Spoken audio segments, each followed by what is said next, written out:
সম্মানিত দর্শক শ্রোতা, প্রিয় ভাই বন্ধুরা, আজকে এই ভিডিওতে আলোচনা করব স্বপ্নে ফজরের নামাজ পড়তে দেখার তাবির কি। আলোচনা বুঝতে সাথেই থাকবেন। যারা এখনো চ্যানেলটি সাবস্ক্রাইব করেননি, ভেরিফাই চ্যানেলের ডিসক্রিপশন বক্সে ক্লিক করলে কিন্তু পেজ এবং আইডি আসবে।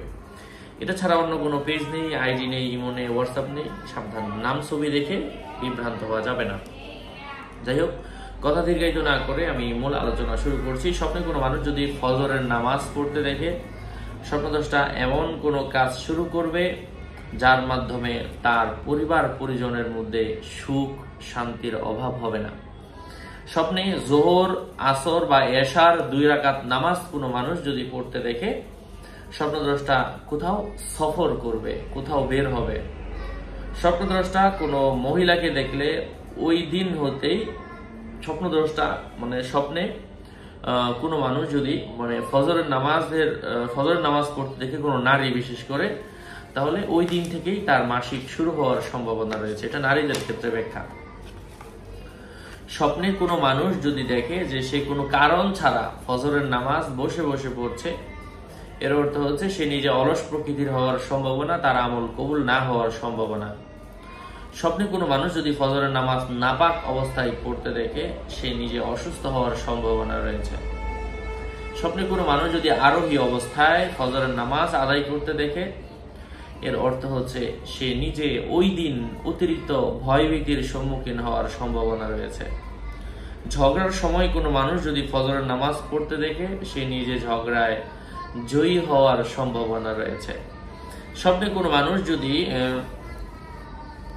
আবাদি জমিতে, যেখানে আবাদ করা হয় এমন জায়গায় না, ফজরের নামাজ পড়তে দেখে ওই জমির মধ্যে যদি কোনো ধরনের বাধা বিপত্তি থেকে থাকে, আল্লাহ দূর করে দিবেন। ঋণ থাকলে ঋণ দূর করে দিবেন।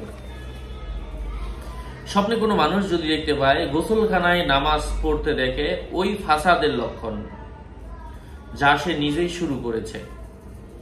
স্বপ্নে কোনো মানুষ যদি ফজরের নামাজের সময়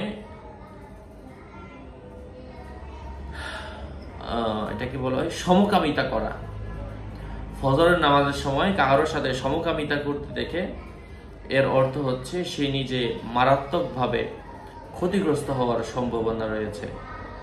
ফজরের নামাজ যদি কেউ অনেক মানুষের সাথে একই সাথে কাঁধে কাঁধ মিলিয়ে দাঁড়িয়ে নামাজ পড়তে দেখে, এর অর্থ হচ্ছে সে নিজে আল্লাহ তাআলার প্রিয় বান্দা হওয়ার সম্ভাবনা রয়েছে। কারণ আয়াতের মধ্যে এসেছে ওয়া ইন্না লানাহনুস সাফুন ওয়া ইন্না লানাহনুল মুসাব্বিহুন, আমরা অবশ্যই কাতারবন্দী হয়ে দাঁড়াই এবং আল্লাহ তাআলার তাসবিহ তাহলিল আদায় করি। যদি কেউ যে কোনো ধরনের ফজর, যোহর, আসর, মাগরিব, এশা যে কোনো ফরজ কাজকে ঠিকমতো আদায় না করতে দেখে, এর অর্থ হচ্ছে সে শরীয়তের দ্বীনের কোনো আহকামকে, কোনো হুকুমকে তুচ্ছ-তাচ্ছিল্য করার সম্ভাবনা রয়েছে। আশা করছি বুঝতে পেরেছেন। আরো আপডেট পেতে সাথেই থাকবেন। আপনাদের মঙ্গল এবং দীর্ঘায়ু কামনা করে এখানেই শেষ করছি। আসসালামু আলাইকুম ওয়া রাহমাতুল্লাহি ওয়া বারাকাতুহু।